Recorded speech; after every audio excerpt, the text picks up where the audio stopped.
चलो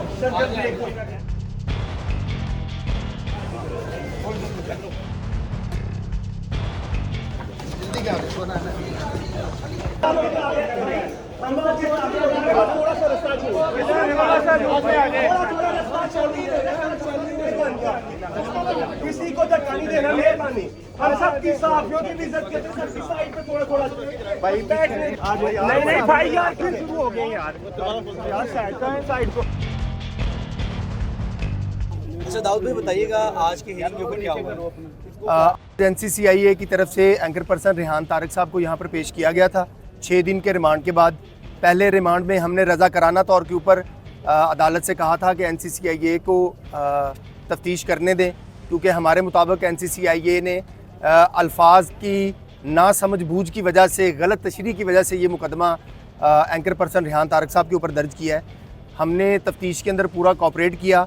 जामिया नईमिया के मुफ्ती इमरान हनफी साहब, जामिया अहले सुन्नत के मुफ्ती हनीफ कुरैशी साहब, मुफ्ती तारक मसूद साहब समेत तकरीबन पाकिस्तान के तमाम जय्यद उलमा ने एंकर पर्सन रेहान तारक साहब का जो पॉडकास्ट था उसका पस मंज़र देखने के बाद अपने फतवा जात जो हैं वो यहाँ पर जारी किए हैं, जो हमने यहाँ पर NCCIA को भी जमा करवाए हैं कि ये जो सवालात हैं, सवाल पूछा गया है एंकर रेहान तारक साहब की तरफ से, वो किसी भी तरह से बेअदबी के ज़िम्मे में नहीं आता। तो ये सारी मटेरियल जो है वो हम ऑन रिकॉर्ड लेकर आए। पुलिस ने तफ्तीश अपनी मुकम्मल करने के बाद उनको जुडिशल रिमांड के लिए जो है वो यहाँ पर पेश किया था, और अब उनको जुडिशल रिमांड के ऊपर भिजवा दिया गया है। अब आगे रेहान तारक साहब की तरफ से ज़मानत की दरख्वास्त जो है वो दायर की जाएगी।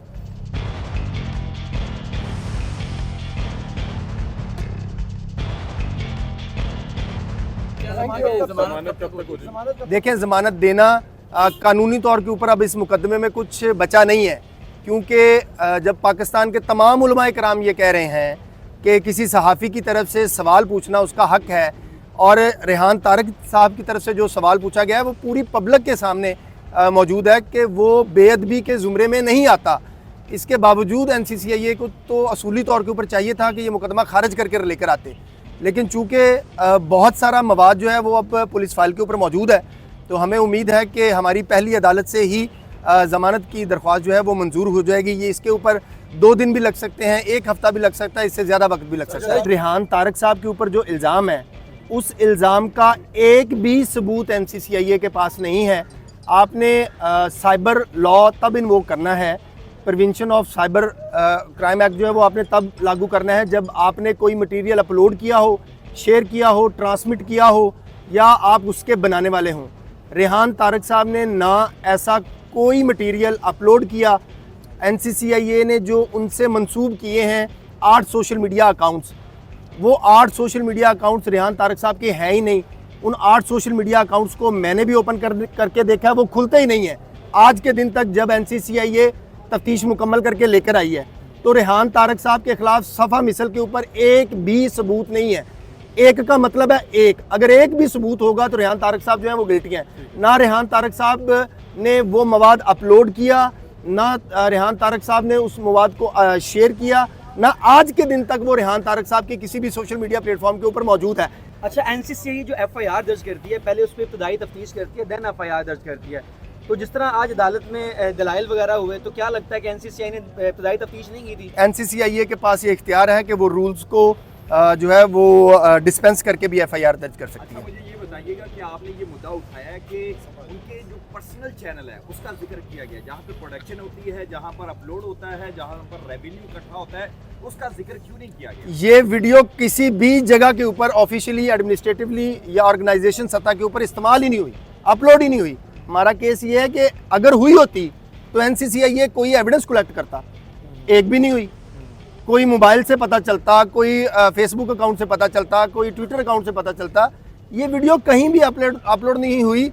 सिर्फ एक आप कह लें कि गलत अल्फाज की नासमझ की वजह से NCCIA को शायद समझ नहीं आई कि इन अल्फाज की वजह से किसी किस्म का कोई जुर्म सरजद नहीं हुआ। सारी PPC उठा के जो है वो एक ही FIR के अंदर लगा दी। या आप 295A लगा सकते थे, या आप 298 PPC लगा सकते थे, या आप जो है 153A लगा सकते थे, लेकिन ये सारे ऑफेंसेस लगाना ये एनसीसीआई की उजलत को जाहिर करता है कि उनको पता नहीं था कि इसलिए उन्होंने कैसे एफआईआर। रेहान तारिक साहब जब यूके में थे तो वहाँ पे एक सिंगर है गनी नाम का, जिसने जो है वो एक मिनट सवाल मुकम्मल होने दीजिए, उन्होंने गाना गाया था 804 के हवाले से। बाद में उन्होंने वजाहती बयान भी दिया कि मैंने मुर्तज़ा साहब को बोला था कि ये आप सोशल मीडिया पे ना लगाइएगा, रेहान तारिक के लिए मसला हो सकता है।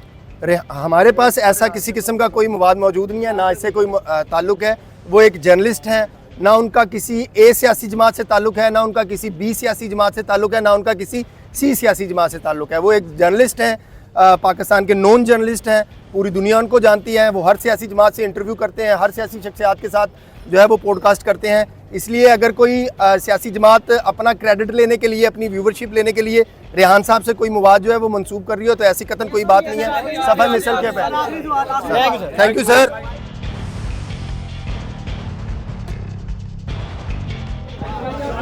चलो सर,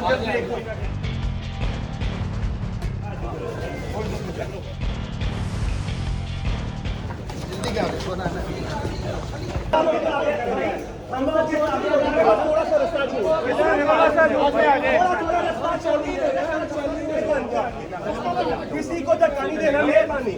हम सबकी साफियों की भी इज्जत करते हैं, सबकी साइड पे थोड़ा थोड़ा भाई बैठने। नहीं भाई यार फिर शुरू हो गए यार साइड को यार, नहीं यार नहीं ना।